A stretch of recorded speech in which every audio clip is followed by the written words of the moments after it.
Glória a Deus. Que presença maravilhosa, manifesta. Não vamos perder o que Ele está fazendo. Queria pedir para você continuar nesse espírito de adoração, continuar com essa liberdade. Não é porque agora vai para a palavra que você não pode vir aqui na frente, se prostrar correspondendo a Ele. Não é porque agora a gente está no momento da pregação que você não pode adorar Ele da sua forma. Você tem liberdade em todos os momentos, desde que você se conecte com Ele. Então evite se dispersar agora, evite, se concentre nele, não se concentre em mim, se concentre no que Ele vai falar através de mim, porque o Espírito Santo Ele quer realmente fazer algo novo na sua vida, e eu não sei o que é, porque Ele quer fazer diferente em cada um, mas só não perca, abra seu coração. Glória a Deus, sempre muito bom estar com vocês. A gente sempre fala para a galera que nos visita, que nós amamos vocês, vocês são bem-vindos aqui.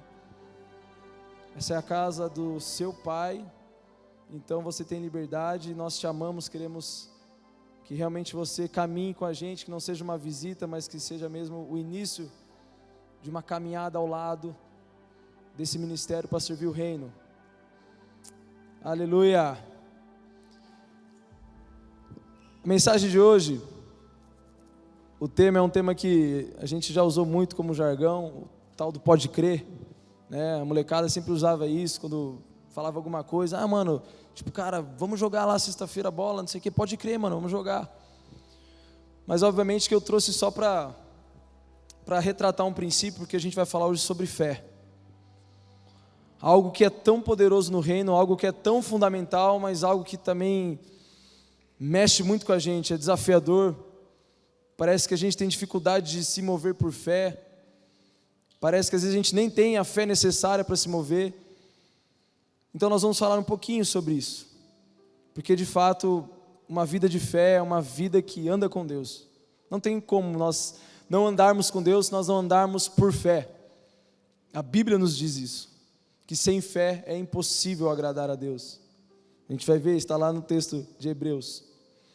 Mas antes eu queria interagir com vocês, como sempre, nossas ministrações são ministrações em que eu sou ministrado, você é ministrado, então vocês me ajudam, eu ajudo vocês. E eu queria perguntar para alguém aqui, algumas pessoas, deixa eu ver quem eu vou perguntar. Cadê o microfone, está no jeito aí, Johnny? Até ele trazer o microfone aí, são perguntas fáceis, deixa eu ver quem que eu vou perguntar aqui.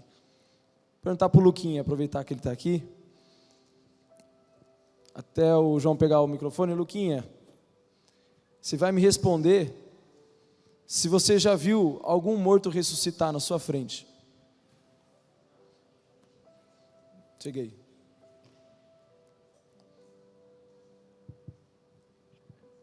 Não, na minha frente não. Na sua frente você nunca viu um morto ressuscitar.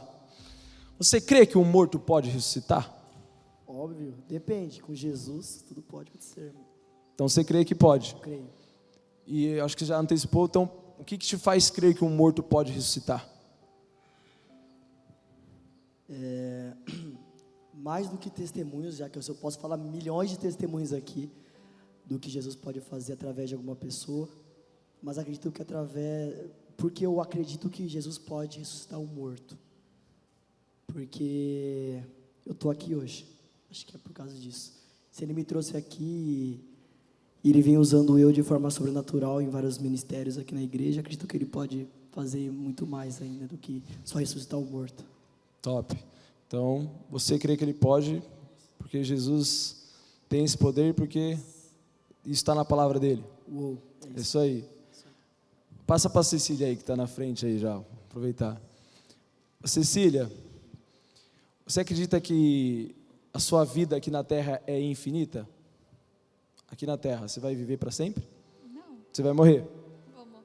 Tá. Quando você morrer, para onde você vai? Pro céu? Espera, né? Vai para o céu? Como que você pode ter certeza disso? Que você vai para o céu? Você já foi lá já e te avisaram e você voltou? Não. Como você pode ter essa certeza?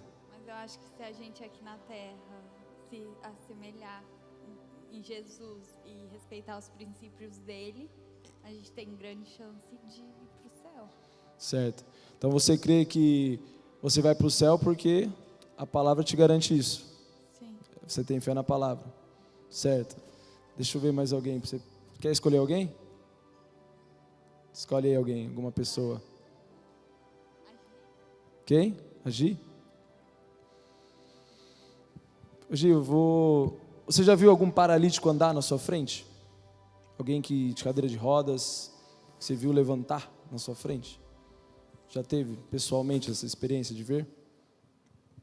Acho que não. Não. Mas você crê que um paralítico pode levantar?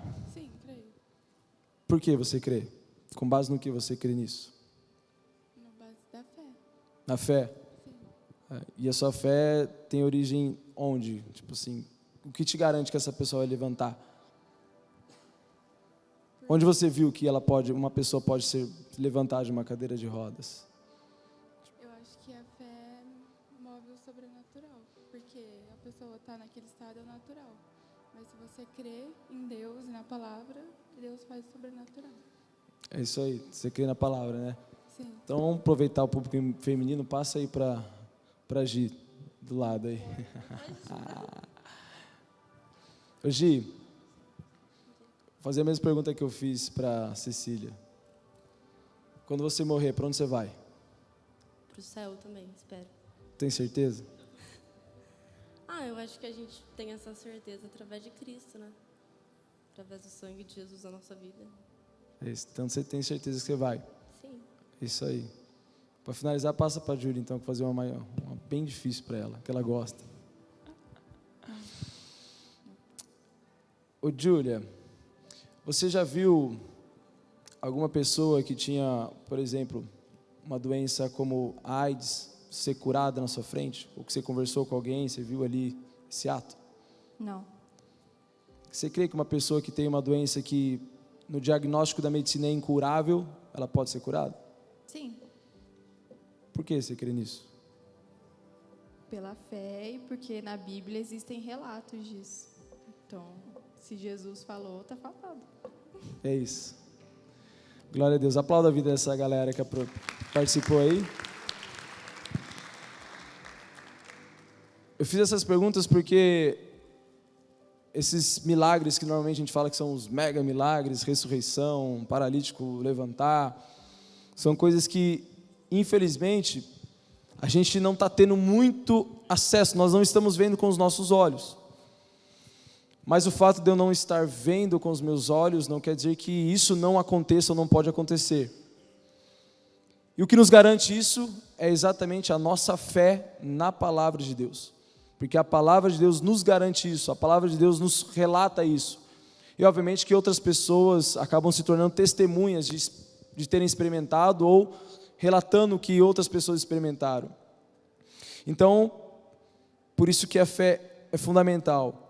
O primeiro ponto que eu quero falar sobre a fé é trazer um conceito, uma definição, e obviamente que eu vou fazer isso pautado na Bíblia. Se nós formos pegar um texto ou um livro da Bíblia que fala sobre fé, explica e fala de uma forma detalhada, eu poderia falar que é o livro de Hebreus. Logo no seu capítulo 11, no versículo 1, ele já nos dá o conceito do que seria fé. Fé, de acordo com esse versículo, vou ler primeiro na versão NVI. Ora, a fé é a certeza daquilo que esperamos e é a prova das coisas que não vemos. E eu queria ler também na versão NVT, que eu acho ela, nesse aspecto, até mais explicativa, mais didática. Essa versão fala que a fé mostra a realidade daquilo que esperamos e ela nos dá a convicção de coisas que não vemos. Então, é exatamente isso. A Júlia, o Luquinhas, a Gi, a Cecília, todas que participaram aqui, elas não viram essas coisas. A Cecília ainda não foi lá para o céu. A Júlia não viu um aidético sendo curado. O Luquinhas ainda não viu um morto ser ressuscitado ou ressuscitar. Mas para que ele tenha fé, ele não precisa ver. Porque o texto diz, a fé, ela mostra a realidade daquilo que esperamos. Então basta nós termos esperança pela palavra de viver isso um dia, ou de ver isso um dia, ou de ser o canal para realizar isso.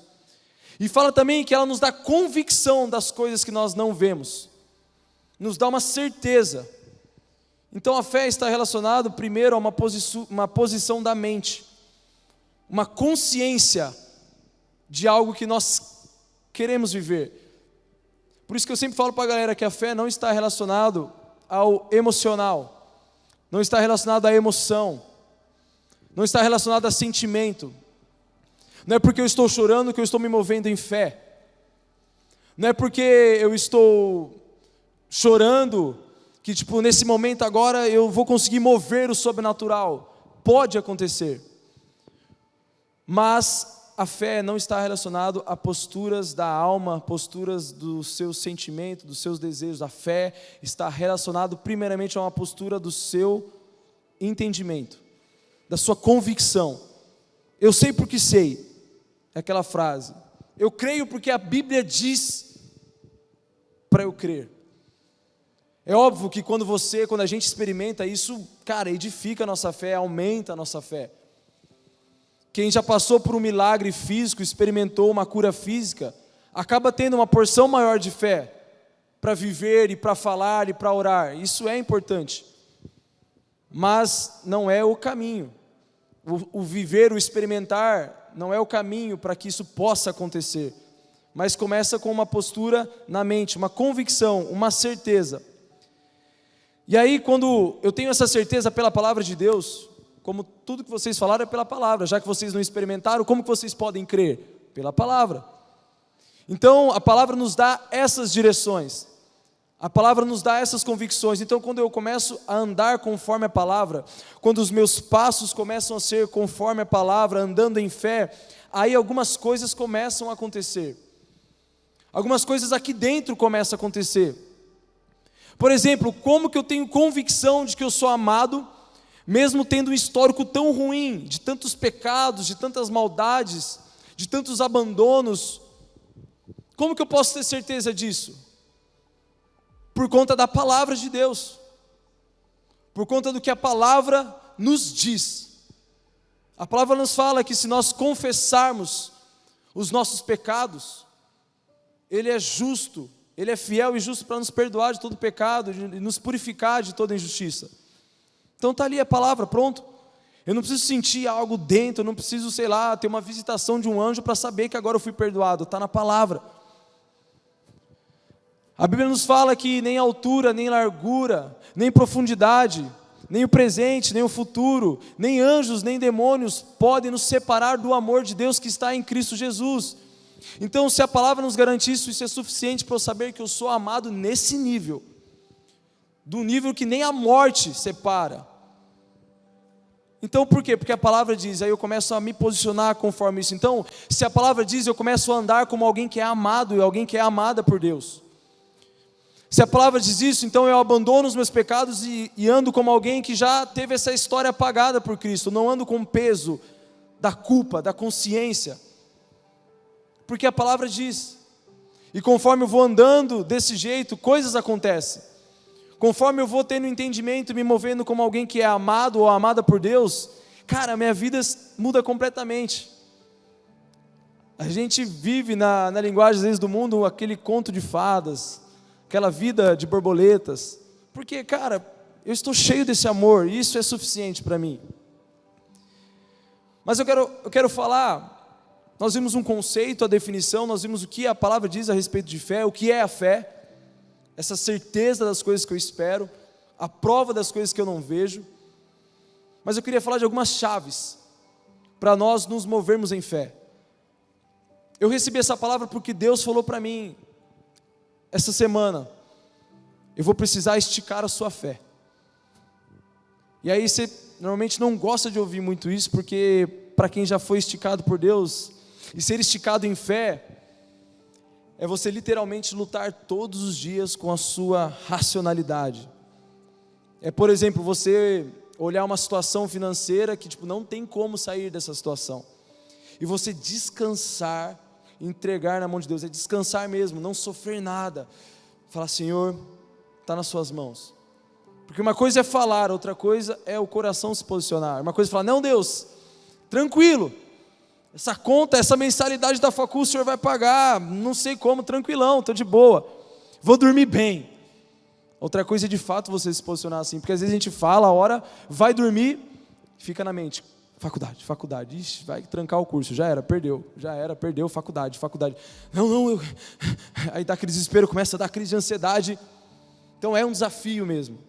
Então nós temos algumas chaves para que a nossa fé não seja abalada, para que de fato a gente consiga se mover por convicção. Primeira chave, sabermos qual é a fonte da nossa fé. Hebreus 12, 2.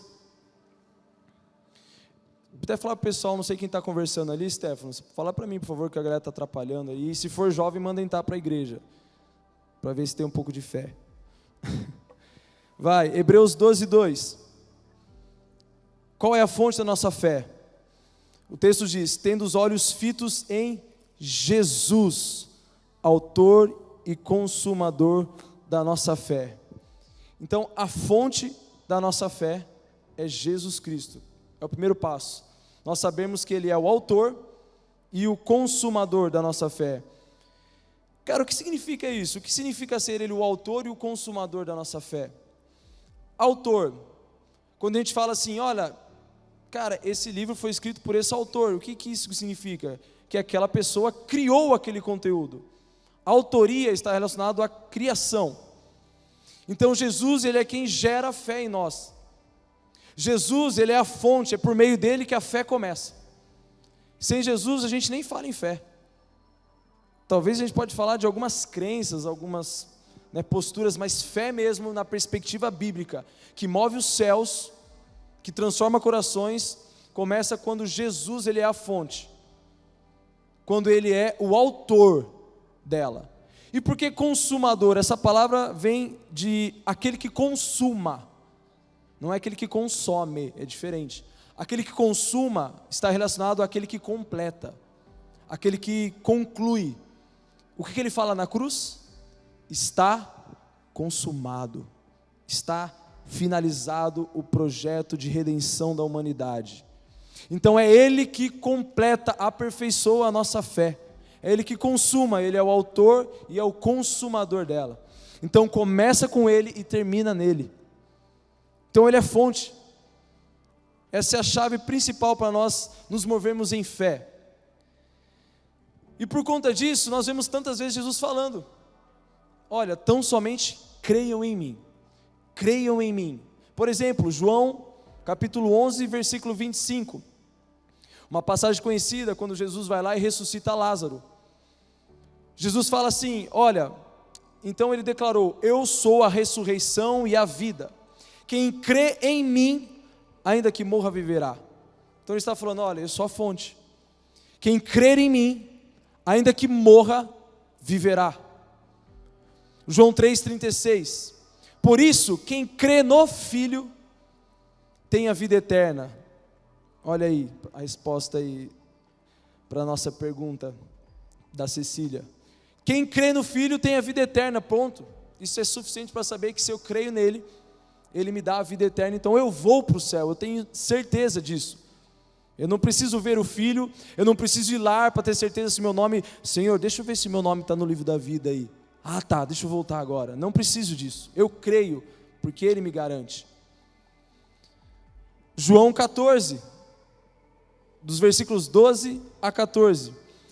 Em verdade lhes digo que aquele que crê em mim, a fonte, o autor e o consumador, fará também as obras que eu faço, e outras maiores. Então por isso, Júlia, que a gente pode crer que o aidético, ele é curado nos dias de hoje, porque Jesus falou, que se nós crêssemos nele, faríamos as mesmas coisas. Jesus curou muitos enfermos, ressuscitou os mortos.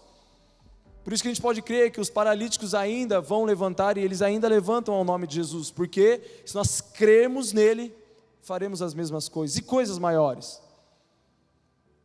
E aí está o versículo 13, em tudo que vocês pedirem em meu nome, isso farei, a fim de que o Pai seja glorificado no Filho. Se me pedirem alguma coisa em meu nome, eu o farei. Então a primeira chave, para nós nos movermos em fé, é saber que Jesus é a fonte. Ele é a fonte. Ele é o princípio e Ele é o fim dessa nossa vida de fé. Nós podemos nos mover nele do começo ao fim. Senão não tem sentido, senão não tem valor. E algo que é importante, essa verdade nos faz andarmos ou vivermos uma vida em que os nossos olhos nunca saem dele. Nesse texto que nós lemos lá de Romanos, capítulo 12, fala que, antes de nós falarmos que Jesus ele é o autor e o consumador, o autor fala que a gente tem que manter os olhos fixos em Jesus. Aí ele fala, porque ele é o autor e consumador. Então a gente tem que estar com os olhos em Jesus a todo momento. E cara, uma passagem que explica muito bem esse princípio na prática, é a passagem de Pedro, que está lá em Mateus 14, eu vou ler os versículos 30 e 31, mas nessa passagem, para quem não conhece, os discípulos estão no barco, e Jesus havia ficado lá nas margens, pregando, e eles andaram rio adentro no barco. E aí de repente eles estão lá, e eles olham de longe e vê um homem andando sobre as águas. E aí obviamente, estamos falando de seres humanos, assim como eu e você. Imagina hoje você vai lá pescar, imagina H, a gente vai lá fazer uma pescaria, não sei se você curte, eu não curto muito, mas vamos imaginar. Então vamos lá, pela fé. E a gente está lá pescando tal, e de repente a gente vê um cara andando. Você acha que eu ia chegar para você e falar, olha H, que legal, um homem andando nas águas, oh aleluia, arabaçô, e orar em línguas. E a gente ia pular eu acho que eu ia pular do barco e sair voando. E os caras ficam com medo, inclusive tem um que fala, eu acho que é um fantasma. Os caras entram em pânico, mas aí começa a chegar perto e eles percebem que é Jesus. E aí Pedro, num impulso de fé, de ousadia, fala, Jesus, então deixa eu ir até aí. Eu quero ser doidão assim também. Eu acho que ele pensou que Jesus ia falar, não Pedro, não é chegada a hora ainda. Ele fala, vem, pode vir. E aí a Bíblia fala que Pedro pisa, começa a andar nas águas. Eu fico imaginando a sensação, imagine, mano, você pular, tipo assim, já era, irmão, aconteceu, eu estou andando sobre as águas, o milagre se concretizou, eu já tive uma experiência, a voz realmente da minha fonte deu a direção e eu começo a andar. Só que aí é a chave que nós estamos falando. O que acontece com Pedro? O texto fala aqui, versículo 30, reparando Pedro, porém, na força do vento, teve medo. Então Pedro pula, e começa a falar, meu Deus, não é possível, e Jesus está na frente dele, o autor e consumador. Só que, em vez dos olhos ficarem fixos em Jesus, o que ele começa a olhar? A onda batendo, o vento que estava comendo solto, aí ele começa a olhar, eu acho que, nossa, parece que afundou um pouquinho meu pé esquerdo, eu acho que estou começando a afundar, e Jesus ali, ele olhando para baixo, ele num diálogo, e aí começa o desespero, aí começa o medo crescer dentro dele, e aí a Bíblia nos fala que Pedro começa a afundar, se desespera, Jesus, eu vou morrer. Aí Jesus vai lá, na maior calmaria assim, pega na mão de Pedro, e aí fala, Pedro, por que você duvidou? Se Jesus pudesse complementar, falava, Pedro, não tire os olhos de mim, nunca. Se eu declarei, confia e se move debaixo dessa palavra, não importa as circunstâncias, não importa se é água, não importa se é no ar, não importa o que está acontecendo, se está chovendo granizo, se tem tubarão querendo te pegar, não importa, se eu falei, venha, porque você duvidou. Então não podemos tirar os olhos de Jesus, porque Ele é o autor e consumador da nossa fé.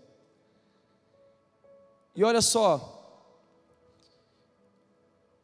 duas coisas que nós vemos, Pedro tira os olhos, repara nas circunstâncias terrenas, e aí você pode contextualizar para a sua vida, para aquilo que você tentou se mover em fé, e de repente os seus olhos começaram a olhar para Jesus.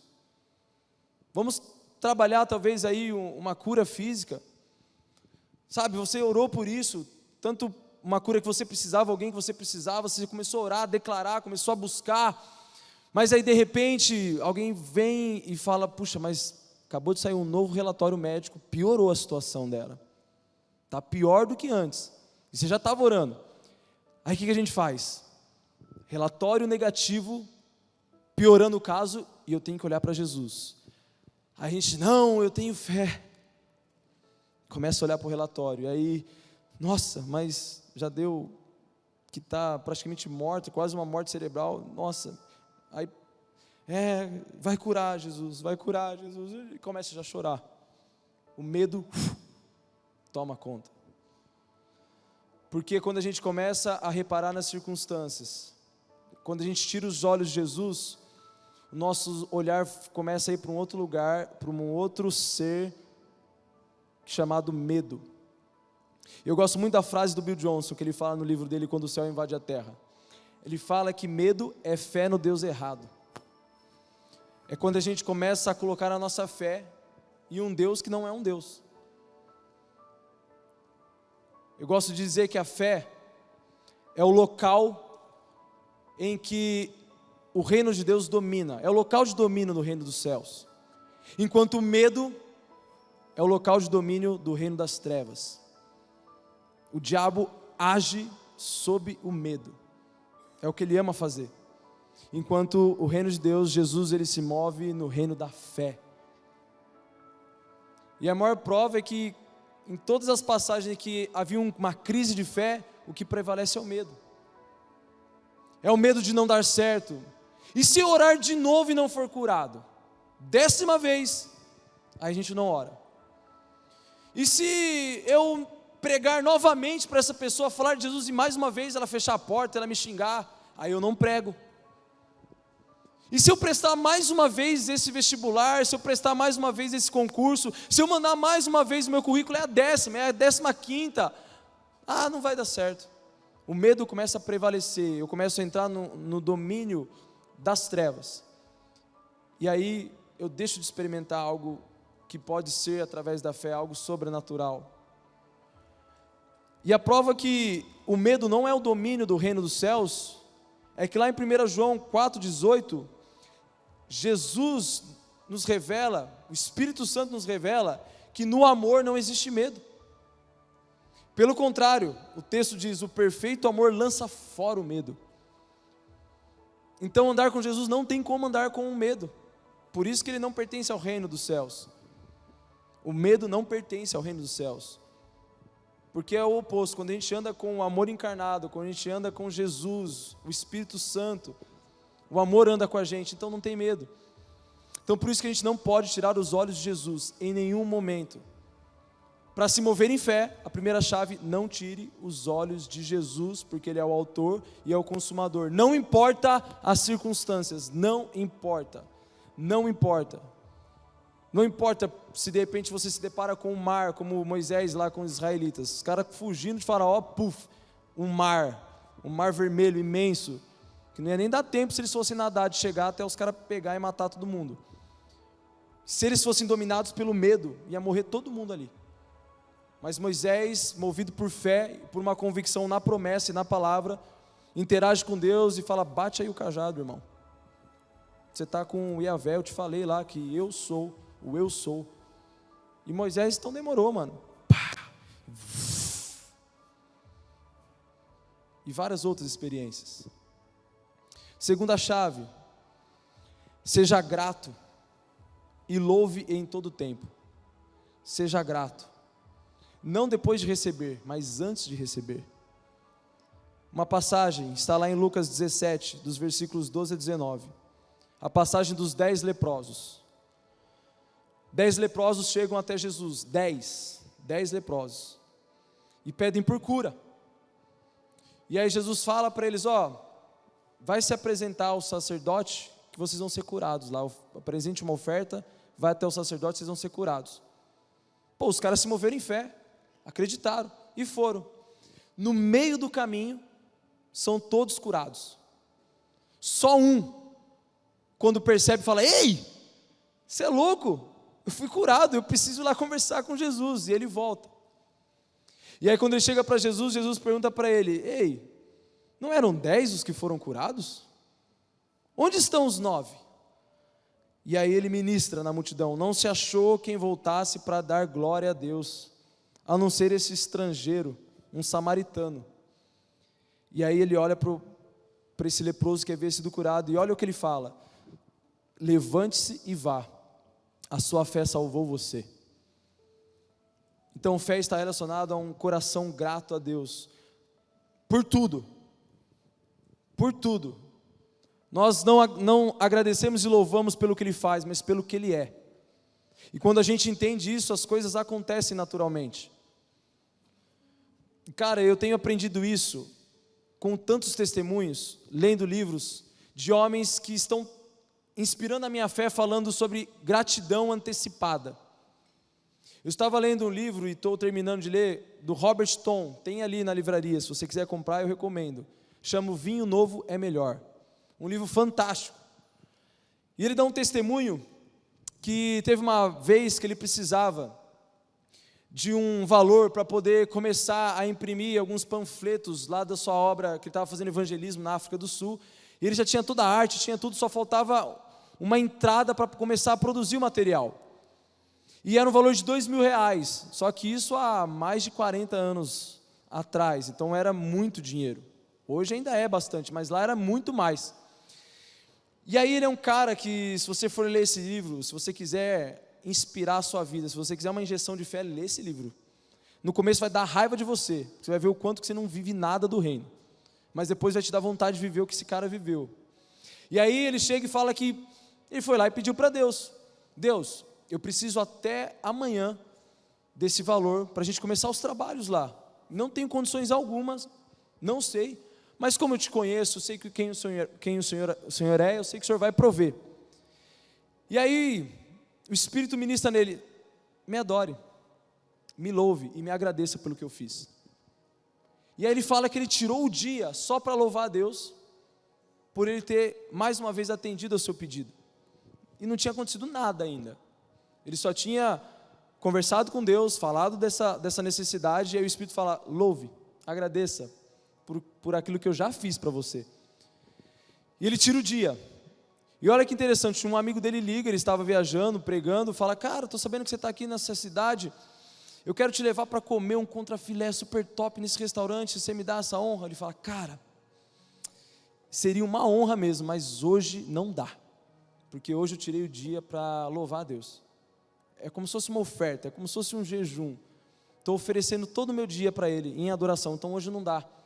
Aí o cara fala: nossa mano, você é meio doido mesmo, pode ser amanhã? E amanhã? Não, amanhã tudo bem, porque amanhã eu estou livre, porque hoje é só adoração e louvor a Ele. Beleza. Aí ele marca o encontro com o cara, chega lá, o cara começa a conversar com ele, compartilhar as experiências, aí de repente ele fala assim: viu, é o seguinte, Robert, cara, eu acabei de vender uma propriedade lá e eu queria te dar o dízimo. E aí ele olha pro cara e fala assim: eu sei, você vai me dar um cheque de R$2.000. Aí o cara: você é louco, mano, como que você sabe disso? Então, quando você me ligou no outro dia, eu já estava agradecendo a Deus por isso, eu estava louvando Ele, então eu sei, e por isso que eu não te atendi.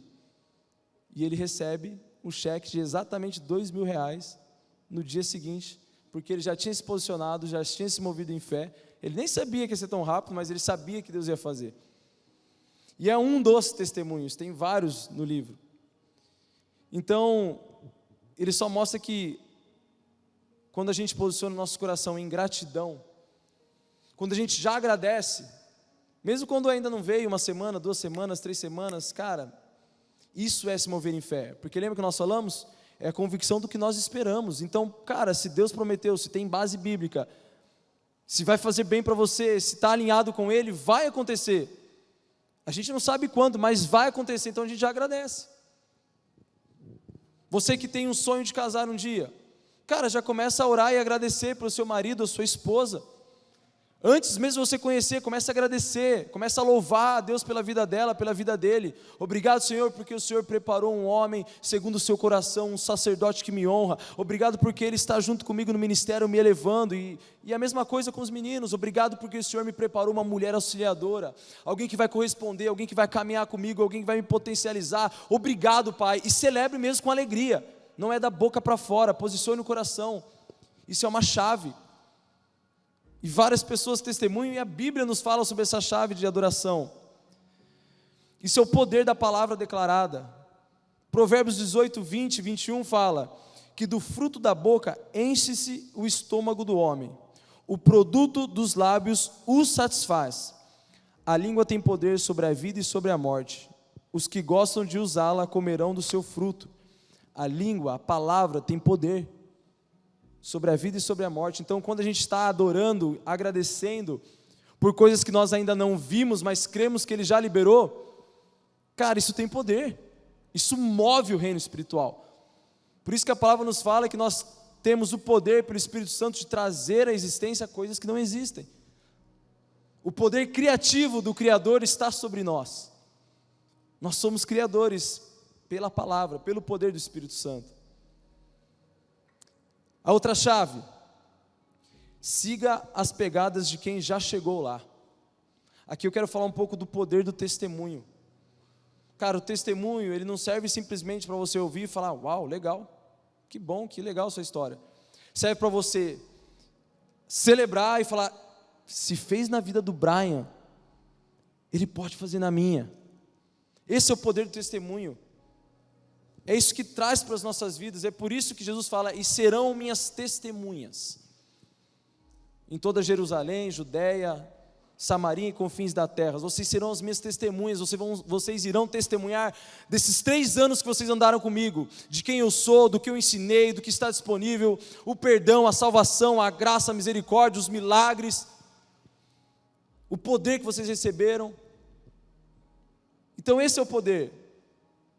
Quando você conta isso, isso enche a vida de quem ouve de esperança e cara, segue as pegadas. Se Ele chegou, você vai chegar. Porque lembra, vamos lá, a primeira chave, a fonte é Ele.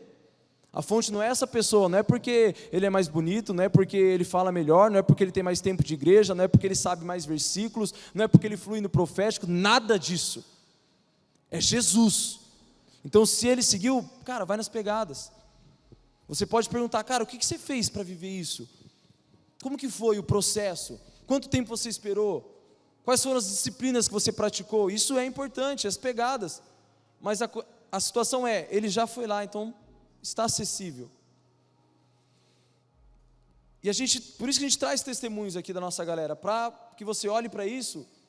Nós trouxemos alguns testemunhos semana passada, para que você olhe e fale, cara, Ju, você viveu isso.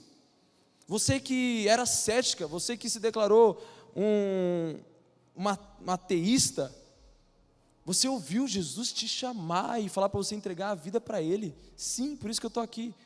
Cara, isso tem que chegar no coração de alguém que fala assim, pô, eu acho que Jesus não fala, eu acho que Jesus não pode converter o coração mais duro, e falar, cara, então, se o meu pai é um ateu hoje, está aqui, ó, alguém que era e foi transformado. Então, se aproprie disso pela fé. Siga as pegadas e fala, se fez na vida da Ju, pode fazer na minha. É isso que é uma chave no reino de Deus. E eu queria falar rapidamente um testemunho de coisas, né? A gente pode falar de várias coisas, testemunhos de cura, mas eu tive recentemente uma experiência muito incrível com Deus, assim, de um cuidado de pai, de um mimo. Eu sempre fui um cara que gostei de relógios, sempre gostei, desde novinho, só que infelizmente demorou um pouco para eu conseguir ter os relógios. Então eu gostava, olhava e falava, pô, um dia eu vou ter um relógio. Aí chegou uma época, comecei a trabalhar e consegui comprar alguns relógios. E aí, comecei a ter os meus relógios, comprava, trocava. E uma vez eu lembro que eu tinha acabado de pagar um relógio. Sei lá, parcelei lá, não sei quantas vezes, terminei de pagar, estava novinho. E aí eu estava conversando com Deus, o Espírito Santo ministrando sobre generosidade no meu coração.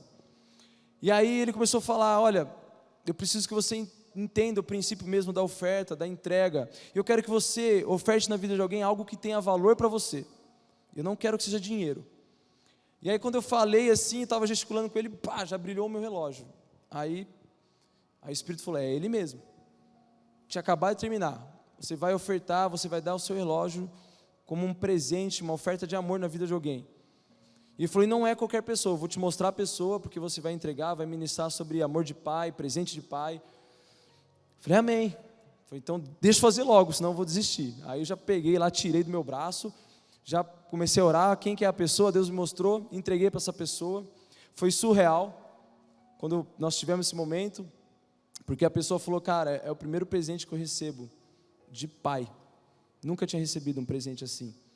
Estou constrangido com o amor do pai. E foi muito impactante para mim, fiquei feliz, porque é sempre assim, cara, quando Deus dá a direção, a gente reluta, porque não é fácil, mas quando você se rende, cara, a experiência é marcante. Você olhar o sorriso, você olhar o poder de Deus tocando. E aí, beleza, aí eu fiquei sem relógio.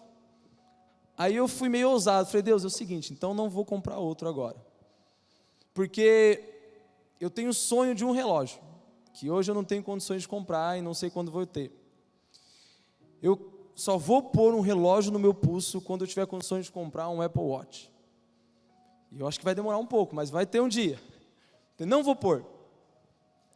E, cara, seguiu a vida. Passou acho que um ano e meio, e eu não comprei nenhum relógio, nem fui atrás, mas tinha esse desejo. Tinha falado isso com Deus.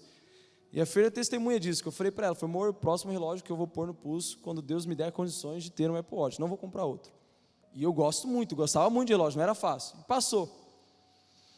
Aí chegou um dia, que, por coincidência, foi até no dia do pastor, um homem de Deus, um homem sensível ao Espírito, me chamou na igreja e falou, Vitão, cara, eu queria falar com você. Aí eu falei, nossa, o que será que aconteceu? Será que eu fiz alguma coisa? Será que... Né? Aí fui lá conversar com ele, e aí ele começou a ministrar. Cara, é o seguinte, há um tempo eu estou tentando anunciar um produto na internet, e desde a primeira vez que eu anunciei, me veio o seu nome à mente, que era para eu dar isso para você e não vender. Aí ele também estava no seu dilema de ouvir a voz do Espírito, ele falou, mas deixa eu confirmar, peraí, deixa eu ver se o Vitor tem relógio. Aí foi no meu Instagram, viu que eu não tinha nada no pulso. Falei, não tem, primeiro passo, confirmou. Eu falei, então, cara, eu estou aqui para te entregar, porque eu creio que é algo de Deus para você. E aí eu lembro que ele pegou, tirou, e era esse Apple Watch. Que ele foi lá e me deu esse relógio, com muito amor. Eu fiquei constrangido, porque na hora eu me lembrei disso, compartilhei com ele. Louvei a vida dele pela sensibilidade à voz do Espírito, porque não é fácil obedecer. Mas eu já conheço a pessoa e sei que ele não tem dificuldades em obedecer a voz de Deus, mas, cara, recebi, e eu me lembrei, e o Espírito falou, é só para você se lembrar que eu sou um Deus de detalhes, eu gosto de mimar os meus filhos. Você tinha até se esquecido, mas eu não. Então por que eu compartilhei isso? Para gerar fé em você. O que você tem pedido que na sua cabeça, é um telefone, é um celular, é um notebook, é um carro, é uma casa? Não tem problema nós pedirmos coisas materiais, desde que isso não seja o foco da nossa vida, que a gente não trave por causa disso. Mas, cara, Deus tem prazer, a Bíblia fala que Ele tem prazer em abençoar os seus filhos. Temos vários testemunhos, esses dias também, o Marcos está ali, levanta a mão aí, Marcos, é esse aqui, ó, esse homem aí com a sua esposa. Você quer compartilhar seu testemunho aqui rapidão, ou quer? Vem ou não? Mas eu vou resumir. Ele teve uma experiência muito forte com Deus no dia do nosso overflow. Era o segundo culto do overflow? Segundo culto dele aqui com a gente.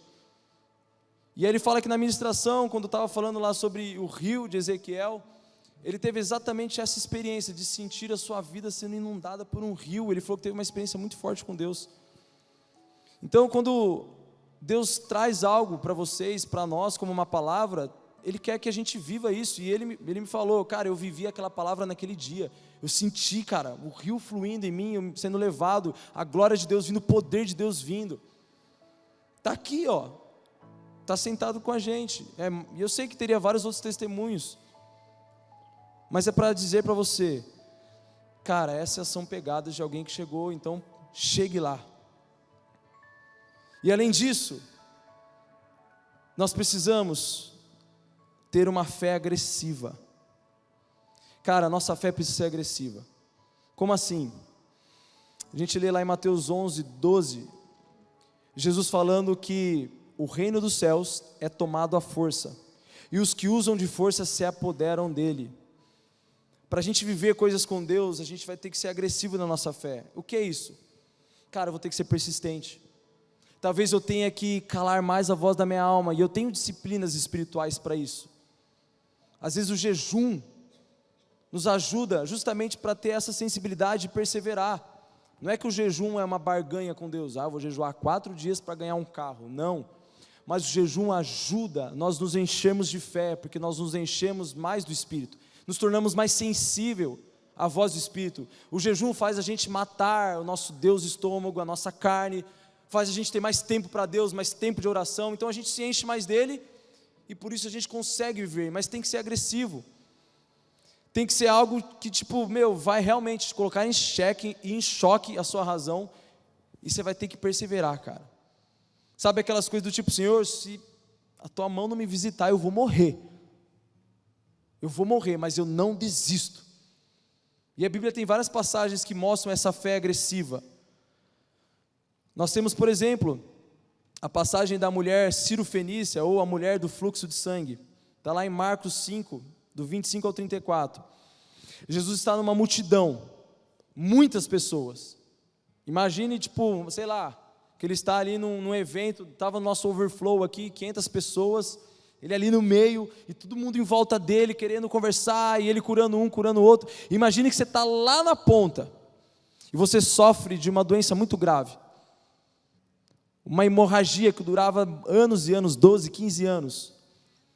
E era uma doença assim, cara, que além de ter um peso emocional, porque a mulher era vista como impura nessas condições, tinha um peso fisiológico. E aí de repente ela está vendo aquela muvuca lá, e olha só a fé agressiva dela. Ele não precisa nem me ver, ele não precisa nem falar comigo, eu só preciso tocar na bordinha do manto dele. Se eu tocar eu vou ser curada. E ela sai, mano, fé agressiva, sai no meio da multidão, não era fácil, porque todo mundo queria, então tomou cotovelada, talvez caiu, levantou, foi xingada, o que você quer, sua louca, para isso aqui, o que é, sua impura, não rele em mim, sua nojenta, e ela chorando, desesperada, com uma fé agressiva, e cara, ela nos mostra o que é o resultado de uma fé agressiva, porque a hora que ela toca em Jesus, pá, imediatamente ela é curada, e Jesus sente, saindo poder, saindo virtude dele, ele fala, ei, alguém me tocou. Aí os caras, tipo, tá de brincadeira, né? Jesus, não, ninguém te tocou, só 15 mil pessoas. Não, vocês estão olhando com olhos naturais. Eu estou dizendo que alguém com uma fé agressiva me tocou. Alguém com uma fé que mexeu comigo. Quem foi? E aí ela vem toda chorando com medo da represália, e Jesus fala, mulher, grande é a sua fé. A sua fé te curou. Vá, você está livre. Essa é a fé que a gente precisa ter para viver as coisas no reino. Temos também lá em Marcos 2, do 1 ao 12, os amigos do paralítico. Jesus estava lá, como sempre, ministrando, e as pessoas comprimindo ele. E aí os amigos tinham um amigo paralítico. E ele ficava numa maca. Ele não conseguia, era paralítico, obviamente conseguia andar, tinha dificuldades. E cara, os amigos tiveram uma fé agressiva por ele. Falou, cara, esse nosso amigo precisa ser curado, mano. Esse Jesus está curando vários e vários paralíticos. Nós amamos demais ele, nós precisamos fazer alguma coisa. Aí pega o cara lá, com certeza não devia ser fácil, porque eu devia ser um cara pesado, desajeitado, não sei como que era a maca da época. Eles levam, carregam nas costas e chega lá. Rapaz, como que a gente vai chegar em Jesus? Olha o tanto de gente, não dá para sair empurrando, não, ele vai cair da maca, vai dar maior BO, o que a gente vai fazer? Eles poderiam ter falado assim, puxa, tentamos, a gente tentou, vamos voltar, quem sabe ele volta aqui no outro dia. Mas não, a fé foi agressiva, a gente vai conseguir, eu não sei o que a gente vai fazer.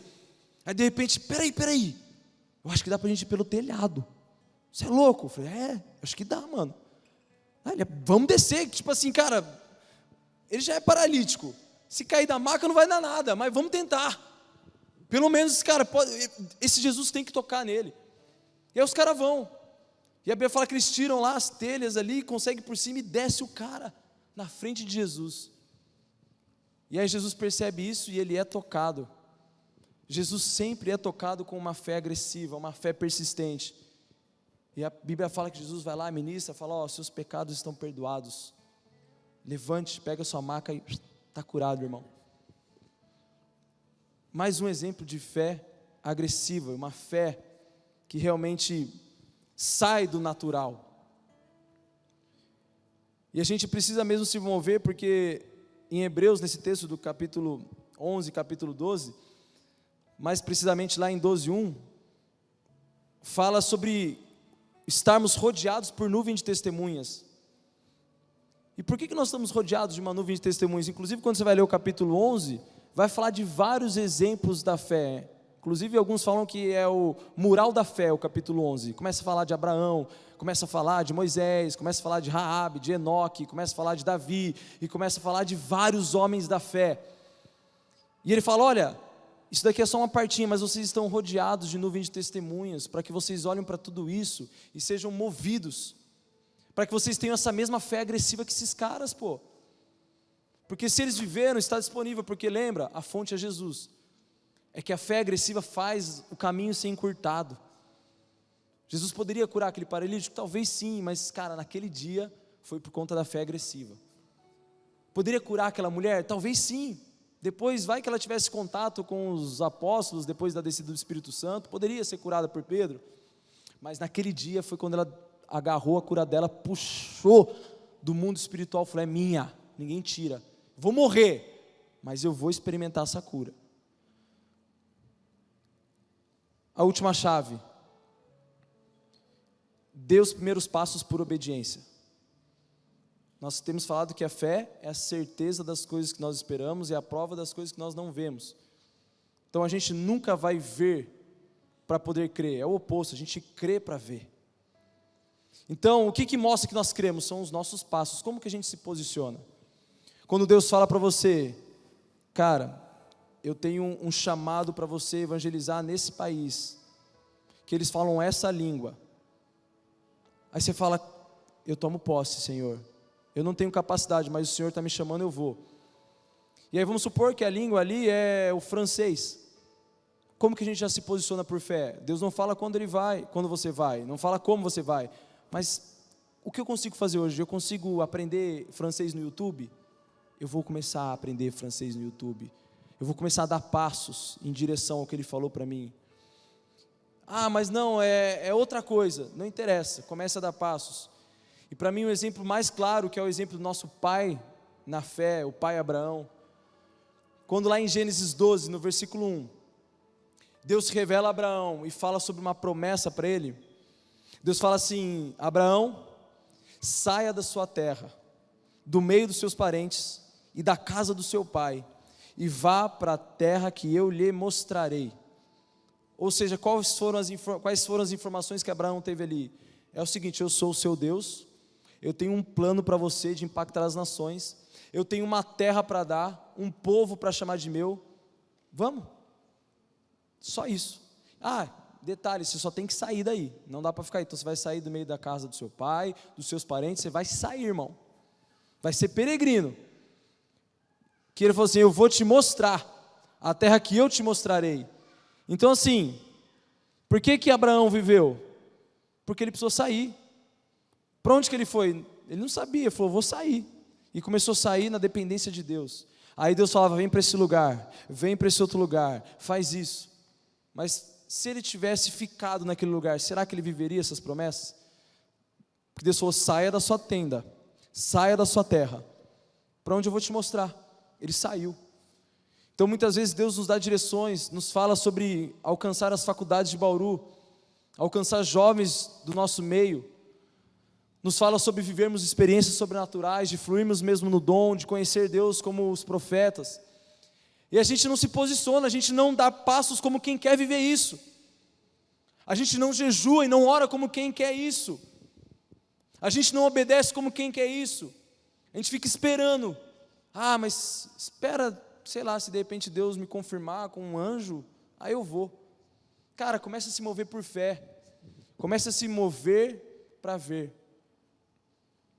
Então nós precisamos ter uma vida assim.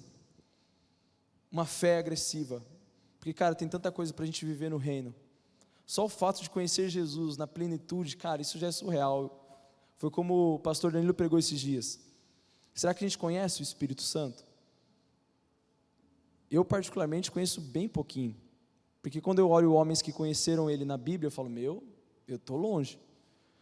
Quando eu olho para o apóstolo Filipe, vejo que o cara foi transladado, um teletransporte, para pregar o evangelho, está na Bíblia. Eu falo, cara, eu conheço muito pouco.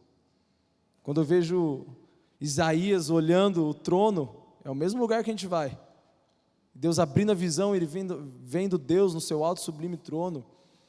Quando eu vejo Elias sendo alimentado por corvos, e os alimentos não eram os corvos traziam a comida. Cara, eu vejo que eu conheço ainda muito pouco esse meu Deus. Quando eu vejo Moisés falando com ele face a face, quando eu vejo a glória impregnando no rosto de Moisés, a glória. Quando a gente olha na Bíblia e vê que os lenços de Paulo curavam, porque ele ficava impregnado da glória.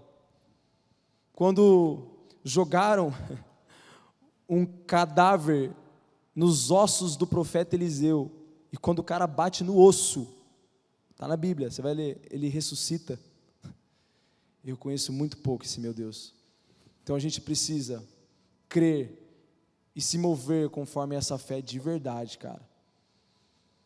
A gente alcançou muito pouco ainda desses jovens de Bauru. Nós temos aí uma população estimada de jovens, em torno de 200 mil jovens, jogar por baixo aqui em Bauru. Quantos desses 200 mil ainda precisam da manifestação do poder de Deus, conhecer Deus, não de ouvir falar, mas de ver? Quantos precisam de curas para dar abertura para o reino? Porque quantas vezes Jesus curava alguém, e essa cura constrangia em amor, e falava, agora eu entendo que tem alguma coisa diferente aqui. Então a gente precisa dessa fé agressiva, para levar os avivamentos para as faculdades, para as ruas, para as casas, para todos os lugares. Vocês querem viver isso comigo? Amém? Quer viver mesmo, Pedrão? Amém? Então, enquanto o louvor está subindo aqui, eu queria que você fechasse seus olhos.